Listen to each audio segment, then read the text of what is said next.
Earlier, you were kind of shrouded in it. It has turned out to be a perfect day out here in New York Harbor, Paula.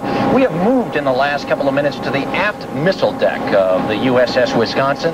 The Wisconsin, of course, was on the cutting edge of high-tech warfare in Desert Storm, firing the super-sophisticated Tomahawk cruise missiles. It was the missile's first war, but the Wisconsin also laid in with its monstrous 16-inch guns, and they go back, of course, to the Second World War.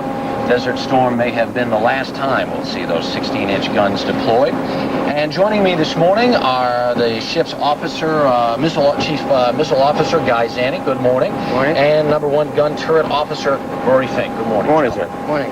Let's do a little show and tell here and tell folks exactly. Normally, this thing is loaded with Tomahawk missiles, right? Correct. And when you're ready to send them out, what happens? Well, we've already had our mission for the engagement, and the actual elevation of the ABL goes like something like this. Who's helping us out here? Petty Officer James, one of my missile technicians. I think they turned off the power in our switch here. Believe it or not, this did not happen during the Persian Gulf War. It worked War. perfectly. When you got your orders to use the Tomahawks, this is the first time they've been used in battle. Yes, tell us a little bit about what that was like. That was the night of the 16th, and I remember up being in the Strike Warfare Center, and we had a little pool going on as to when we would get our tasking, and it happened at 18:26, the night of the 16th, and we fired about 8 hours later. Okay, there's a picture from inside the ship where... Yeah, that's Senior Chief Williams, my leading Senior Chief Fire Controlman, and that was the button being pushed, the engagement button, and that's the missile being launched from our forward ABL, cell number 1 at 0213 Charlie.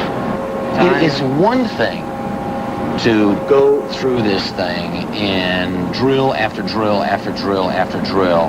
How did that preparation get you ready for actual combat?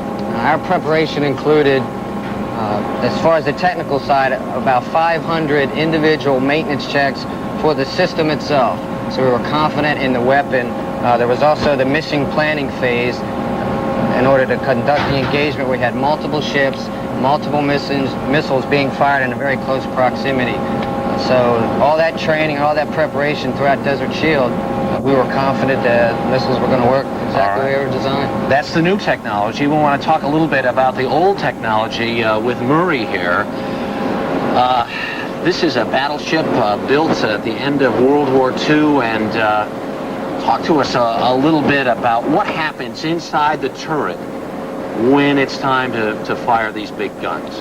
Well, sir, the fire controlmen do most of the calculations on where the projectile will be falling. We fire these projectiles about 23 miles inland. A lot of the ones we actually fired, you're looking at a loading sequence right now. Inside one of the, it looks like a left gun to me. There goes a 1,900-pound projectile rammed in. It'll be followed by 6 bags of powder, each weighing 110 pounds. 660 pounds of powder per shot. What kind of an impact is there inside the ship when the big 16-inch gun goes off? Inside the ship, the impact is not that major. We feel movement of the ship a little bit. We hear a little bit of a boom. Outside is where you have the immense pressure from the guns and the immense noise when the guns fire.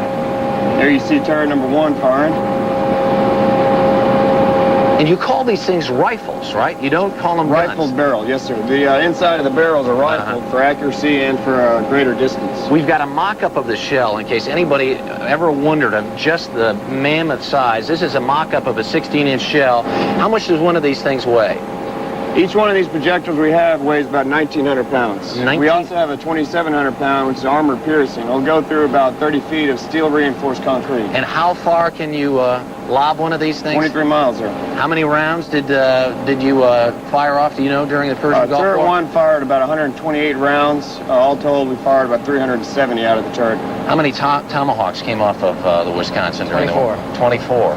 Well, a job well done, gentlemen, and thank you very, very much for the tour, kind of the old technology and the new technology from the USS Wisconsin this morning. Paula?